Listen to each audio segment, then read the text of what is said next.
Genesisi 26. Isaka naAbhimereki. Zvino munyika makanga mune nzara, isati iri nzara iya yakatanga kuvapo panguva yaAbhurahama. Uye Isaka akaenda kuna Abhimereki mambo wavaFiristia muGerari.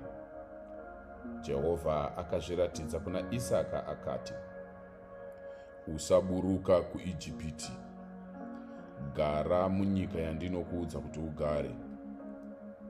Gara hako munyika ino kwechinguva, uye ndichava newe, uye ndichakuropafadza. Nokuti kwauri nokuzvizvarwa zvako ndichapa nyika iyi yose, uye ndichasimbisa mhiko yandakapika kuna baba vako Abhurahama. Ndichaita kuti zvizvarwa zvako zviwande senyeredzi dzokudenga, uye ndichavapa nyika dzose idzi. Uye kubudikidza navana vako ndudzi dzose dzapanyika dzicharopafadzwa. Nokuti Abhurahama akanditeerera uye akachengeta zvaidikanwa neni, nemitemo yangu, zvirevo zvangu, uye nemirayiro yangu. Saka Isaka akagara muGerari. Vanhu venyika iyo pavakamubvunza pamusoro pomukadzi wake akati, ihanzvadzi yangu, nokuti akanga achitya kuti mukadzi wangu. Akafunga mumwoyo make achiti, vanhu vomunyika muno vangandiuraye nokuda kwaRabheka, nokuti akanaka kwazvo. Isaka akati agara ikoko kwenguva refu, Abhimereki mambo wavaFiristia akatarisa pasi napawindo, akaona Isaka achitamba nomukadzi wake Rabheka. Saka Abhimereki akadana Isaka akati, mukadzi wako chaiye uyu, sei wakati ihanzvadzi yangu?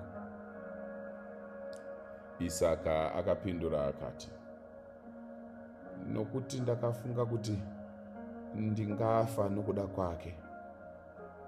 Ipapo Abhimereki akati, chiiko ichi chawakaita kwatiri?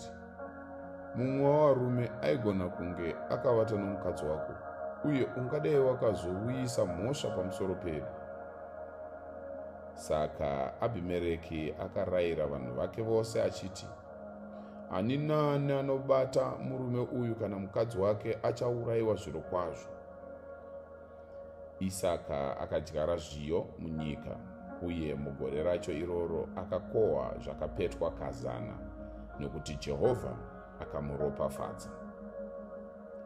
Murume uyu akava mupfumi, uye pfuma yake yakaramba ichiwanda kusvikira apfuma kwazvo. Akanga ana makwai mazhinji nemombe dzakawanda navaranda vakawanda, zvokuti vaFiristia vakamuitira godo.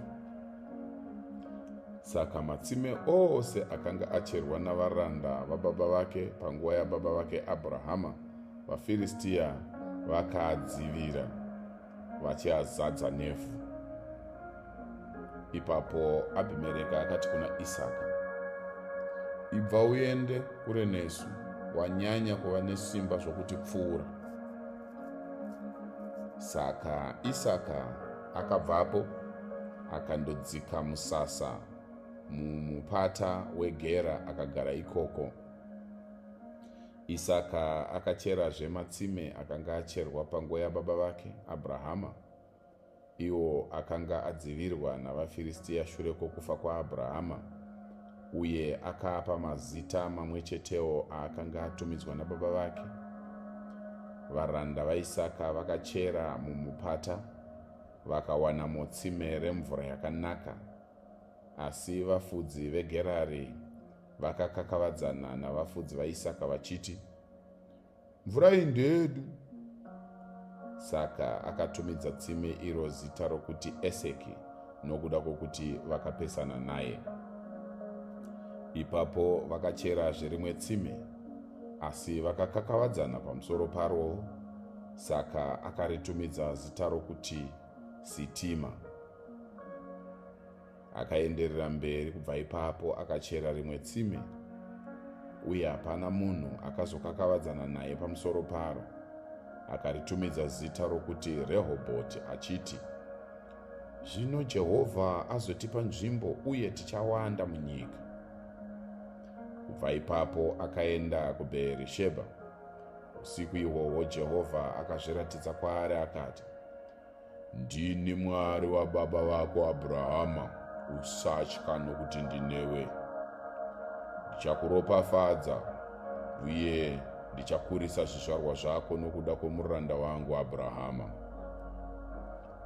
Isaka akavaka aritari ipapo, akadana kuzita raJehovha, akaridzika tende rake ipapo, uye pakare ipapo varanda vake vakachera tsime.